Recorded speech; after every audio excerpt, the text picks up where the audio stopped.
94.3 my FM से मैं हूं आरजे अर्पित आपके साथ और आप सुन रहे हैं द निवेशज्ञ शो।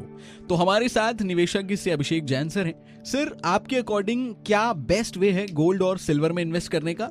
एंड अगर हम पोर्टफोलियो की बात करें तो कितने % इन्वेस्ट कर देने चाहिए गोल्ड में और सिल्वर में?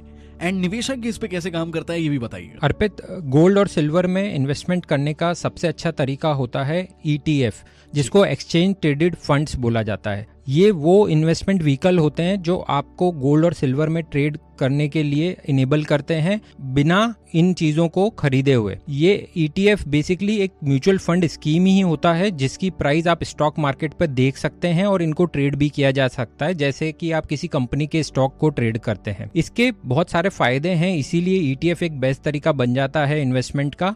जो पहला इसका सबसे बड़ा फायदा है कि आपको इसको स्टोर नहीं करना पड़ता जैसे फिजिकल मेटल को आपको करना पड़ता है, क्योंकि ये फंड हाउसेज अपने आप स्टोर करते हैं इनको। दूसरा, लिक्विडिटी बहुत हाई होती है, आप बाय एंड सेल कर सकते हैं इसको किसी भी टाइम स्टॉक मार्केट में। तीसरा, प्योरिटी का अश्योरेंस होता है, क्योंकि कुछ नॉर्म्स हैं सेबी के जिसके अकॉर्डिंग कंपनी को प्योर मेटल ही स्टोर करना पड़ता है बैकएंड में।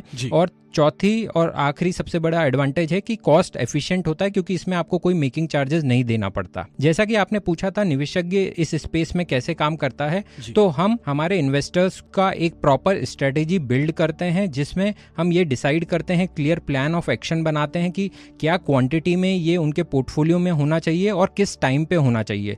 तो इसको हम काफी बड़ी कैटेगरी मानते हैं वेल्थ बिल्डिंग के लिए और मस्ट हैव एसेट मानते हैं। बहुत बहुत धन्यवाद। अब हम अगले संडे लेकर आएंगे द निवेशज्ञ शो, जहां पर हम एक नए टॉपिक पर बात करेंगे। तो आ जाइएगा वक्त पर, सुनते रहे 94.3 माय एफएम। चलो अच्छा सुनते हैं।